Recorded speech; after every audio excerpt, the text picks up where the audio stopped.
This is Sean Lowry with Timber Run Capital. So just a quick background of myself and also our guest here today. I thank you to Matt Maskarinec. Matt and I have been working together professionally for several years now, at least. Matt is my accountant, now CPA. And what I like in Matt is his willingness to understand and become an expert in the nuances of working with myself as a real estate investor. So, yeah, Matt has grown with me as I've grown my business, seen the ups and downs, been incredibly helpful all along the way. I've had a number of unique questions that he's dug into and offered some great insight and perspective. So, thank you to Matt. But let me start first by Matt, if you don't mind, just spending just a minute introducing yourself and how you got to the illustrious position you're in now. So Matt Maskarinec, I am originally from the area. I'm from King of Prussia, PA, licensed CPA and partner at Hark Associates PC, which is a small boutique accounting and business consulting firm in Malvern, PA. My partner, Alan, started the practice back in 1992. I joined in 2015 when I graduated from the University of Pittsburgh and have been working here ever since. We work with a lot of small business owners, entrepreneurs, individuals, and do everything from individual tax preparation, small business consulting, financial planning, portfolio analysis, estate planning, everything like that. Love what I'm doing, which is why I've been here so long, and it's a pleasure to work with people like Sean and help people every day, whether it be tax situations, financial situations, things like that.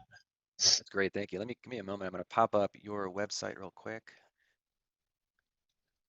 All right. So, and I'll share this after the fact. We're going to post this video as well. But Matt's website is, what is it, Matt?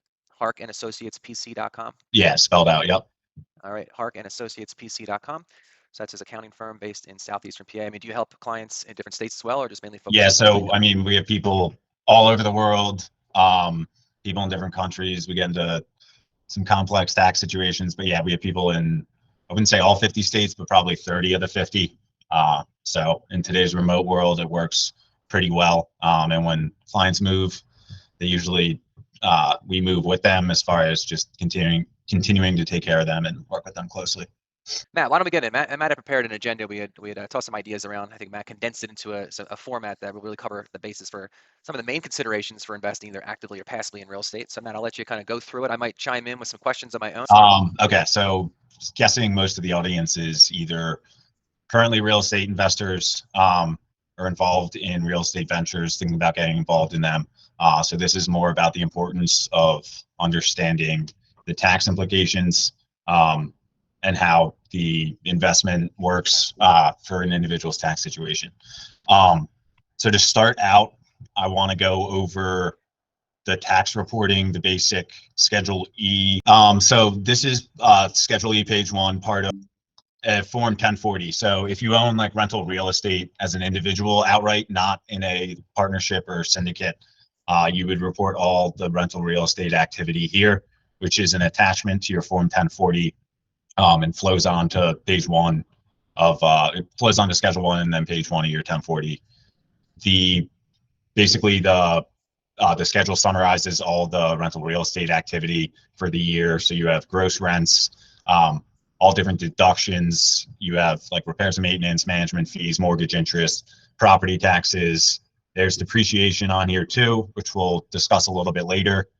But it's kind of what you get down to is a net income number or a summary of the activity for the year that either gets reported on your, again, like I said, Schedule 1 and taxed, or it flows over to the 8582 if you're for passive investors, and that would be like passive losses being hung up. We'll talk about that a little bit more too. What's really important here is a lot of times passive investors or passive owners of rental real estate, right? They're reporting losses every year because of depreciation. So even they won't include all their expenses, or they'll say, hey, I couldn't get the real estate tax bill for last year, just don't include it on this year's return. It's really important to be able to track your passive losses, to include all expenses, even if you're not able to deduct them in the current year. And oftentimes a lot of rental real estate activities will have positive cash flow after paying all your expenses and the principal payments on the mortgage. But you'll often still have a loss reported on your tax return due to depreciation. What that involves is the deducting the cost of the tangible real estate and the assets over the useful life. So residential real estate would be depreciated over 27 and a half years. You take a deduction each year until it's fully depreciated. And there's usually a land allocation as well, which is non-depreciable. So one of the largest benefits of real estate investing is depreciation and being able to write off a portion of the underlying asset every year, even though it's not a cash loss to the owner or the investor. The thought that pops in my mind, especially when you have more than one rental property, is the importance of not commingling funds. So Yep. having an operating account, so to speak, for each individual property. Would you agree with that? I mean, when it comes time to report your expenses, if they're all lumped together into one account, it can be really tricky for you. Or if you're working with someone like Matt to itemize, it could become challenging, I imagine. I'm sure you run into that. Yeah, oftentimes, right. And when you get into owning like a lot of rental real estate, it's usually going to be in like a partnership or in a different LLC structure that's not reported directly on your personal return, which we'll get into next. But yeah, commingling funds, you want to have everything kind of separated. You could have a property in Philadelphia that's a rental, and then a property out in King of Prussia that's also a rental, right? So you want to track those two activities differently. The Philly property is going to be subject to other Philadelphia taxes, business income and receipts tax, and potentially net profits tax. So you want that to be totally separate from the other rental real estate activity that's in King of Prussia in this example. So moving on, I'm going to talk about, if you can still see my screen here. Yep, you're good. So talk about tax reporting for rental real estate as a partner in a partnership or a pass-through entity, an LLC. Close that left all tools box if you can see that, and the bookmark, see if that expands a little bit. Yeah. Or if you can zoom in a little bit, it might help. Maybe one more. Yep. All right, good. Cool. So if you're involved in any of Sean, if you're a partner in any of Sean's ventures, or you're involved in any other partnerships, whether it's rental real estate or even just ordinary business activities, you're used to seeing this. It's Schedule K1. So what this is it's a summary of the partnership activity from the entity that's allocated to you as an investor or partner. It reports your percentage of the activity. What's important for people to understand, for investors, for partners to understand, especially in rental real estate, is you're not taxed on money that you receive. So you're not taxed on the distributions of the entity necessarily. You're taxed on the bottom line net income of the activity, whether it's rental real estate or ordinary business activity. So you could have a year where there's $20,000 of income allocated to you, and you might have only gotten $10,000 of a distribution. And other years, when you do like a cash out refinance or something like that in rental real estate, where you get a large distribution, maybe all of your capital back, maybe a surplus plus some return of capital, in addition to your return of capital. That doesn't necessarily mean that there's going to be a taxable event right then and there. That's one of the beautiful things about depreciation and investing in real estate. That distribution has nothing to do with what you're going to end up paying tax on as far as the rental real estate income on the K1. So partnerships, again, they're considered a pass-through entity, a PTE. So all the business activity, right, it's reported on the partnership return on the 1065, and it gets condensed and passed out to each partner on the K1. The K1 then gets reported on your 1040 on your individual return. So instead of reporting on like a Schedule E, page 1, like we were just looking at, you would report this on Schedule E, page 2, potentially, and other parts, other forms of the 1040 and attachments. It's crucial for accurately reporting the tax items on your individual returns. So to start off, I mean, this is just basic information of the K1, right? The partnership's EIN, the employer identification number, the name, address, everything, partner's social security number, things like that. The first thing to talk about, especially when it comes to liability and rental real estate, is Part 2, line G, which is that basically checks, it shows if you're a general partner, a GP, or a member manager. And those people usually play the role of actively managing the underlying assets, the underlying rental activity. It generally results in material participation in the activity, which means the individual is not passive. They're active in the entity for tax purposes. It's often applies to real estate professionals or whoever's running the deal. They take on more, even though it could be an LLC, they take on more liability for the partnerships, like obligations and debts. So it would include co-signers on mortgages and debts of the partnership that they're directly responsible for. Most other people, right? Most passive investors, if you're not actively managing the activity, you're going to be a limited partner or other LLC member, and your liability is generally limited to your investment in the partnership. So the general rule means you're a passive investor if you're a limited partner or other LLC member, and you're subject to passive activity loss rules on your personal income tax returns, which we'll discuss a little bit later. As far as part K1 down here, your share of liability. So this is important for tracking your basis and your ability to deduct losses on your personal return. So this will include the partner's share of liabilities in total, right? So there's non-recourse, qualified, non-recourse, and recourse liabilities. Recourse liabilities usually only apply to the general partner and their debts for which the partner is personally liable. This increases your basis and allows you to take more losses, even if your capital account down here, which tracks the equity, is negative. The next line, which is very important in rental real estate, especially for passive investors, is the qualified non-recourse liabilities. That usually consists of mortgages or debts with the bank on the underlying assets. So the underlying assets are that's what the debt's on the underlying assets of the business. So although LPs, limited partners, right, passive investors, they're usually not liable for qualified non-recourse debt. They're not a co-signer on the mortgage or something like that.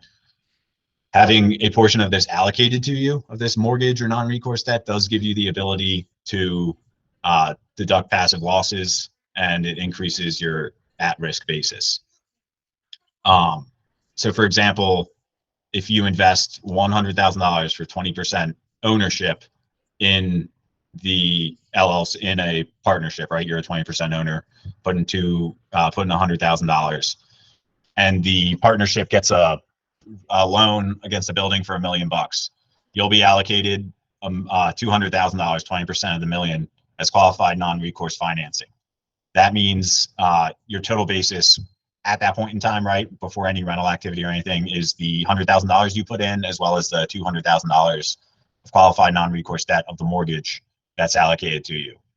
So if the entity reports losses, right, you only put in $100,000, say the cumulative losses over the years are 150 grand.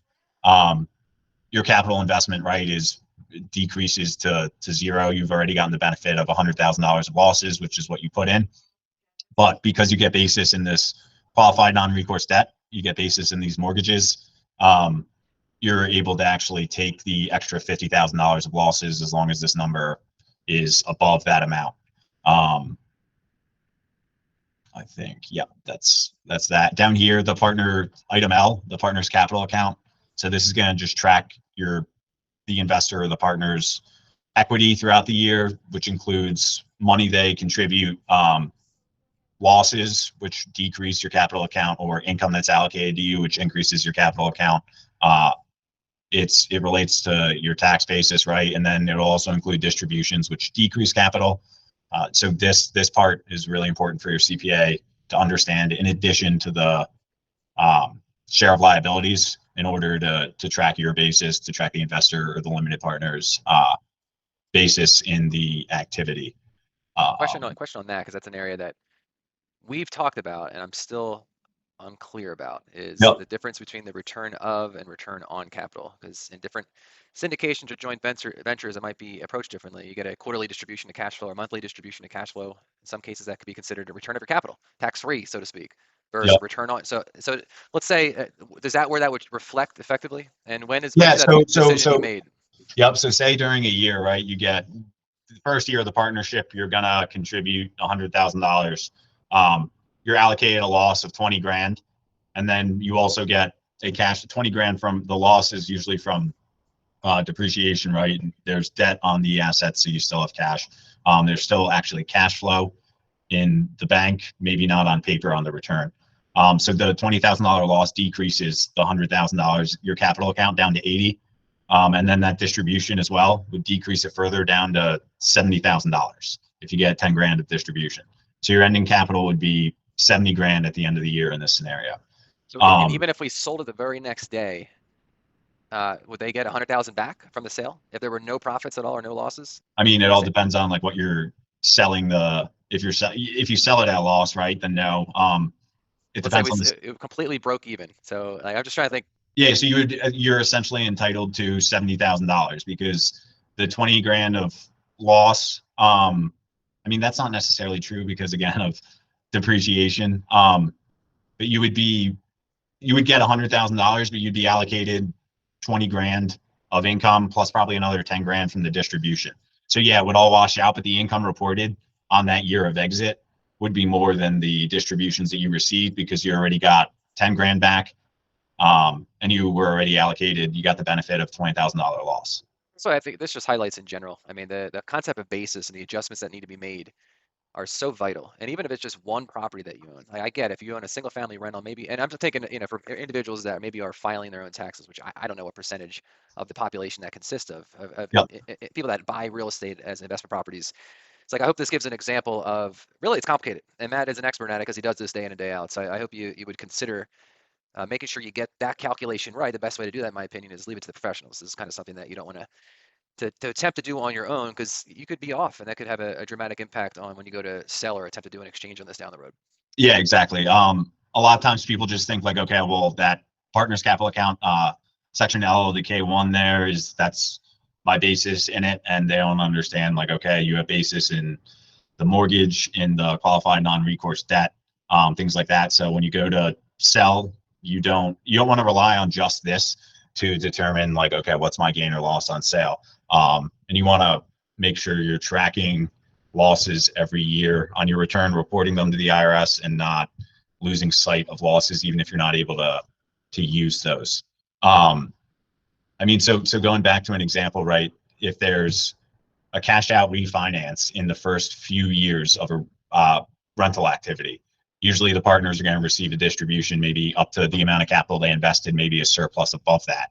But because you're also, again, you're not taxed on distributions, it's the net income of the business. So because you're also allocated a portion of debt on that cash out refinance, you might have put 100,000 in, you might get 150,000 back. That 50 grand isn't necessarily taxable if you have at least 50,000 of like mortgage or qualified non-recourse debt allocated to you as an LP. So that's part of the beauty. It's a little bit of a timing difference, right? But you're receiving the cash before even having a taxable event. Usually you want to keep in mind that the taxable event is kind of coming down the road upon an exit, right? When you exit, you might, if there's a mortgage on the property, the entity has to satisfy the mortgage. They might only have $200,000 of cash, but the gain that's passed out to investors is 400,000. You just have to keep in mind, well, you already got 50 grand in excess of what you put into the deal in previous years that was not taxed. So that's another thing to be aware of. A lot of times, even just individuals that sell rental properties that are highly leveraged, they'll say, hey, I got no money at the table. I actually had to pay because I have 2 mortgages on the property, right? So there's no gain or loss. Well, there is, because you've been depreciating the property year over year and taking losses against it. So even though you might not receive cash in your pocket, you do have like a taxable gain, a realized gain on your tax return that you're going to owe tax on. And again, like situation like that is often described as like phantom income, when you have a taxable event, but you don't actually receive the cash in your pocket to pay the tax and benefit from. But you did receive the cash previously. Moving on. So part 3 here, boxes 1 through 20, the partner share of income deductions, credits, and other adjustments, other items. These are the numbers that are going to be directly reported on your individual tax return. They flow through to the individual investor. So boxes 1 through 10 here, starting with ordinary business income down to section 1231 gain or loss. That's going to report a partner share of the partnership net income broken down by different classes of income. So different classes of income are treated and taxed differently on your individual return. Box 2 here, the net rental real estate income, is what you're usually used to seeing populated as a real estate investor. And rental real estate, that is just going to report, okay, if the entity reported 20 grand of rental real estate income, you own 20%, you're going to see $4,000 in that box to report on your personal tax return. In contrast, so box 5, say the entity, the rental property has like a savings account where they keep their capital reserve, right? And it's generating interest income. That's going to show up in box 5 right here. The reason it's shown in 2 different boxes is it's treated differently for tax purposes. So even if you have a loss in box 2, like a passive rental real estate loss, but there's, say you get $200 of interest income allocated to you on the year, the entity made up $1,000 of interest on their capital reserve from the bank. You can't offset those different classes of income. You can't offset interest income with like a passive rental loss. They're just treated differently for tax purposes. The outside of that, I mean, it's pretty self-explanatory what these other items are. They're upon exit, you're going to see a gain passed out through you. 179 deductions are similar to bonus depreciation. It's kind of just writing off an asset in one foul swoop in one tax year. And then other deductions, if there's like charities or just different things like that, that are treated differently on your tax return, those will be passed out. Self-employment earnings, usually you're not going to have any self-employment earnings as an LP or passive investor. If you're a GP and you're taking a guaranteed payment or a management fee or something like that, you will have self-employment earnings if you're active in it. And then your distributions, what you receive from the deal throughout the year, is reported in box 19. Now, usually this will match what you receive during the year. Sometimes there are differences for rounding and things like that, but oftentimes I have a lot of clients, for example, that they might get 30 K1s for the year. They're in 30 different deals, right? And they don't really look at the K1, they don't look at the distributions. They can't really, because the volume is so large, they don't really track the investments that close. So they might have 50 grand in distributions and they only received a check for $10,000. That doesn't mean they weren't sent a check for the other 40 grand. They just didn't receive the check, got lost in the mail, something like that. So like looking at this and making sure that, okay, like these distributions match up, or if they don't, understanding why, asking the tax preparer why not. That's important, and it kind of is a safety check for you. I was going to say, like, for anybody that fell asleep a minute into reviewing the K1 here, but is receiving a lot of them over the course of the year, like the example you gave, like if they're going to take a minute upon receipt of a year-end K1, what should they focus on? Whether they're 3 years into an investment, year 1, 10, whatever, like where should their eyes be drawn? Yep. So you want to look at first I would go to the K1 and L over here to get an idea of your basis, your in the entity, right? So if there's sometimes CPAs, right, that prepare 1065 partnership returns for rental real estate, they don't know that, which they should, right? But they don't know or understand that, like, the mortgage interest, right? They're like, oh, they're a limited partner. The mortgage is non-recourse for them. They're not liable for it. It appears up here. Well, that tells the IRS that as a limited partner, you're not able to use that non-recourse debt as basis. If it's down here as qualified non-recourse financing, you are, as a limited partner, right, allowed to take that as basis. So it's important that like mortgages and things like that are there to give you the ability to take losses and increase your basis. And then just a quick review of your capital account, make sure like any deficit here is made up with qualified non-recourse financing to give you basis. And then just looking at the total income and total distributions that's allocated to you. You want to make sure any distributions, like I said, you actually received. And if there's $30,000 of income and 0 distributions, you want to be able to go back to either your investor updates or to the manager and understand, hey, why during this year was there 30 grand of income, but we didn't distribute any money to cover the taxes or anything like that. And the reason might be paying down debt. You received distributions of prior years, things like that. But those are kind of the main boxes: how much income is allocated to you, what you got in distributions. And again, a lot of times you're going to see the beauty of rental real estate and investing in real estate. You'll see losses up here from depreciation and things like that, and then distributions. So even though it's a tax loss, there's either no taxable event, or you're able to take a loss on your return to offset other income, you're still getting money in your pocket. So that's what I would say. look at. That is helpful. I feel enlightened and understanding the K1 a little bit more, but I'm still gonna have questions for you for the next 10 years. So what Yeah, else no. do you have today? So moving on, just I know some of this stuff is a little boring and I can be a little technical, but kind of wanted to talk about passive activity loss rules for your investors, right? So many LPs, limited partners, that do not, they don't, they're not into day-to-day operations. They're not running the business, right? They're just investing money and kind of they're reading the updates every quarter. They're going to be considered passive from a tax standpoint. And what that means is that as an individual, if you're receiving passive rental real estate losses, you're not able to take those losses unless you have other passive activity or other passive income from other investments, or if you fully dispose of the activity. So you don't lose those losses, but they carry over year until you either have, so you could have 2 years of rental real estate losses here, right? You lose 10 grand, or that's reported to you, 10 grand loss year one, 10 grand loss year two. If you have no other investments, no other passive income, you're not able to take those losses. But they carry forward on your 8582, which is a form attached to the 1040. So in year three, say there's $15,000 of rental income that's allocated to you. The building's fully leased up or 95% leased up. Had a great year, right? You're monitoring expenses and they're low, and there's 15 grand of income. You'll use those losses in year one and two, the $20,000 of losses. You'll use 15 of that to offset the 15 grand of income in year three, so that you pay zero tax. There's no tax effect in year three.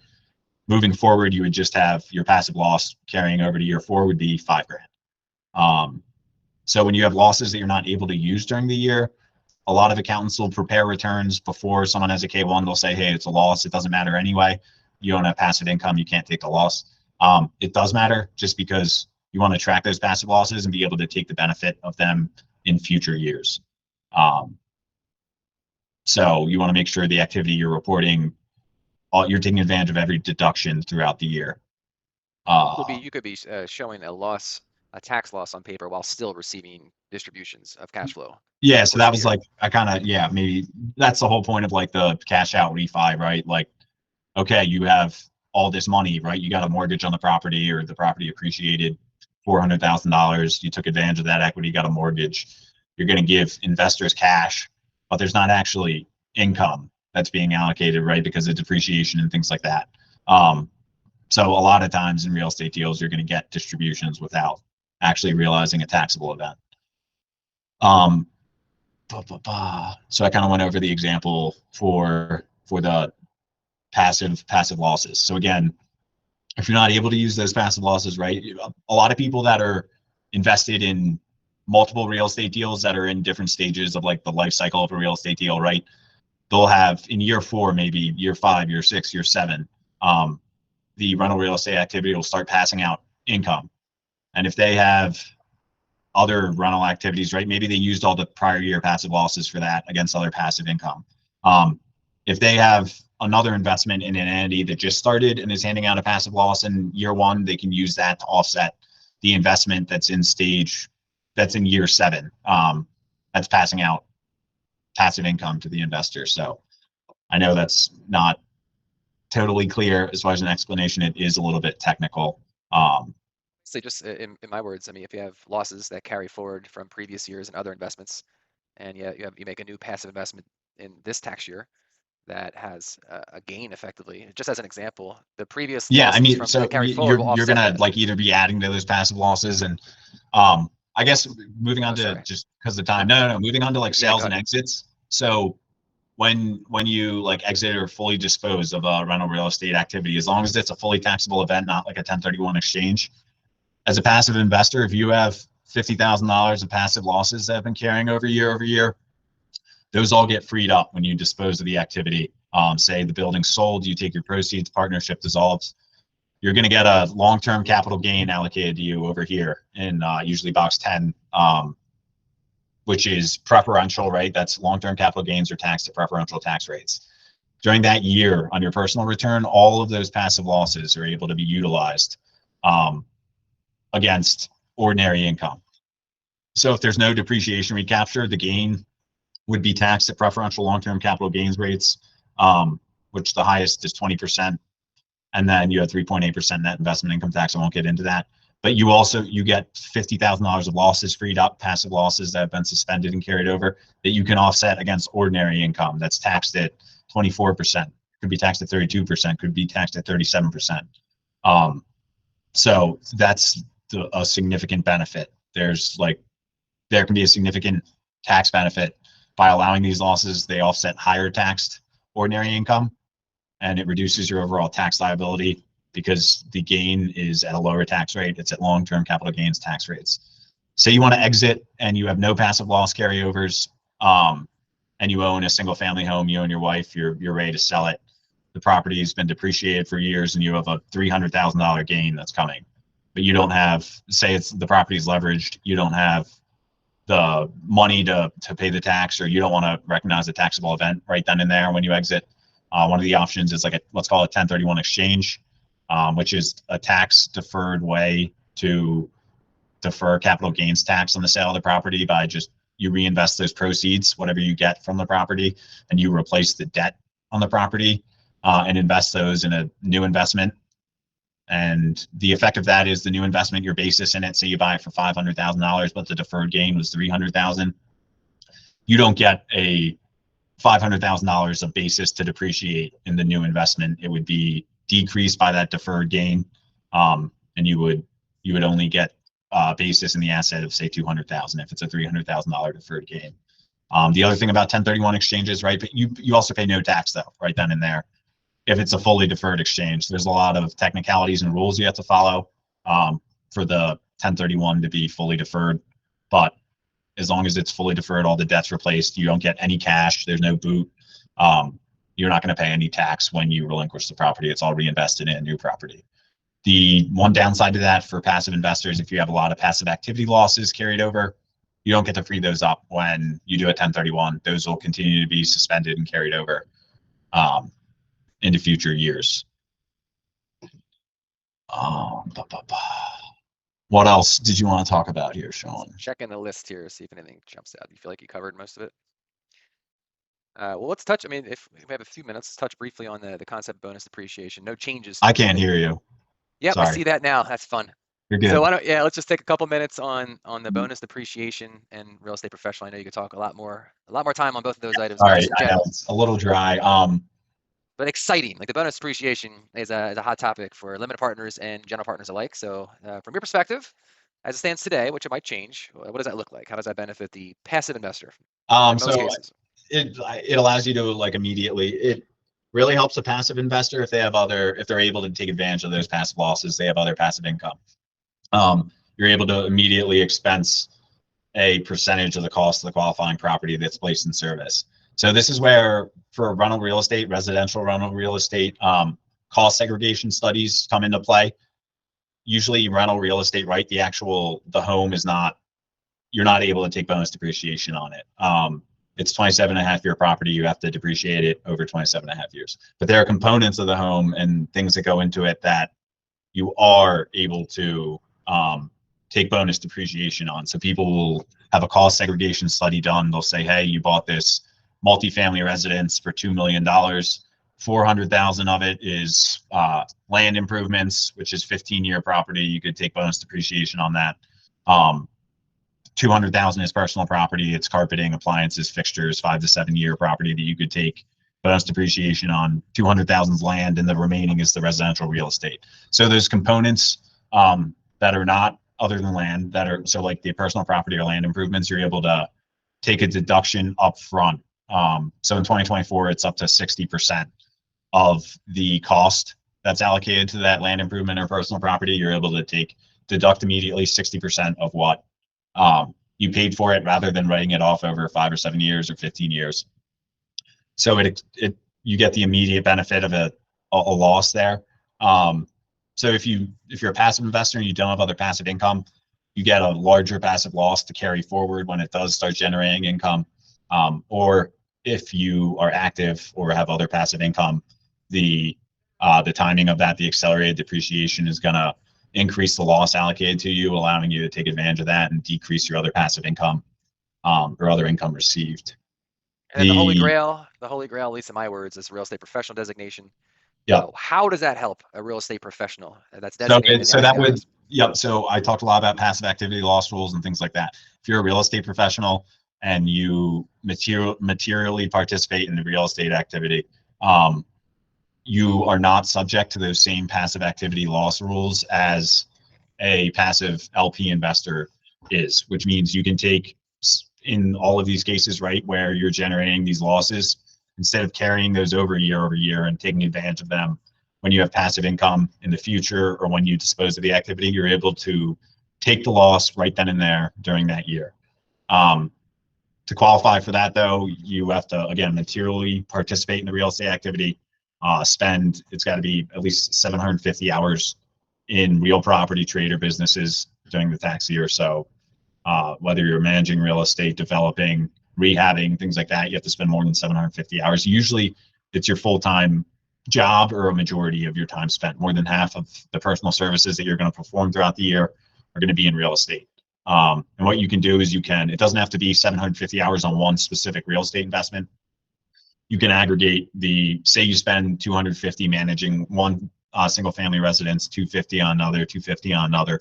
You aggregate those activities, make an election that you're a real estate professional, 750 hours you have, and you're able to take losses every year that are not subject to the passive activity loss rules. Just to give Um, a real life example, Matt, of that, and what I hope people start thinking of is, and I have several friends that I know, couples, say married filing jointly. Let's say there's one of those individuals that's a high income earner. The other individuals say they stay home with the children, as an example, or don't work full time. But then they realize, wow, this option, if I can invest 750, all the qualifications, the criteria that you say they have to meet, they can start thinking outside the box a little bit, and they might be able to set up the year ahead of having a goal to earn that designation by whether they own an Airbnb, for example, or they buy yep. a single family rental, or it wouldn't count as a passive investor because you're obviously not materially participating in that investment as a limited partner, a passive investor, correct? This is something that you are the person that's handling. Yeah, you'd be like a GP in the deal if it was like an investment, or you would be the manager. Um, So how would that help? Let's say there's a physician earning five hundred yep. thousand dollars or whatever the case might be, So and if his wife is a real estate professional, right, and she manages three different rental properties, and she's getting money from like the management fees, the distributions, things like that, but on paper, these three different rental real estate activities are generating losses from depreciation. Say it's a total loss of $80,000. They're able to take that 80 grand against the $500,000 the husband's making, so their taxable income is actually $420,000 for the year, but and he's for and still getting the benefit of a $500,000 salary, and she's still getting money in distributions. Um, so and that's furthermore, if let's say they invest passively $100,000 into a syndication or a joint venture where they complete that cost segregation study, they the bonus depreciate what they can, and now they take a significant tax loss that can also benefit that situation as well.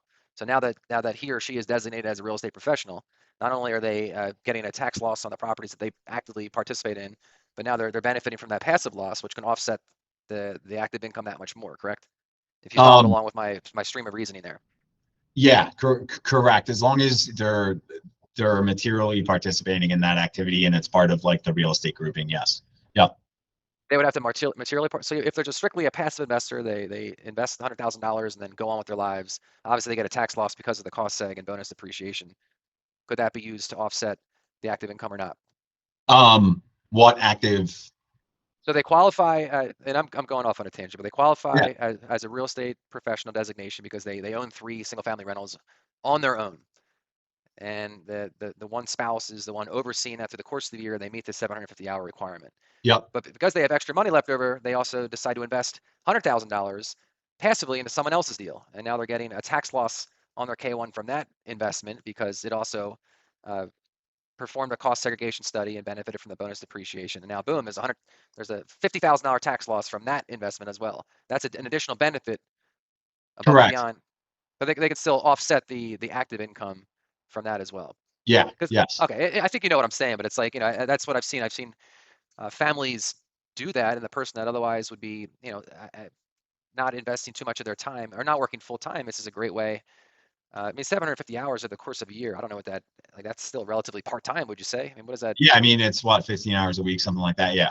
Yeah, so it's just something to think about. If you're in that situation where you have a high income earner, another person has the time to consider earning that designation, it may be easier than you think. And also, as a real estate agent, might be something you can do to additionally Exactly. Yeah, qualify. that's right. One of the activities you're dealing with real property as a real estate agent. So yeah, that would qualify as well. You don't have to be managing or necessarily spend 750 hours developing real estate or rehabbing, but yeah, that would count as well.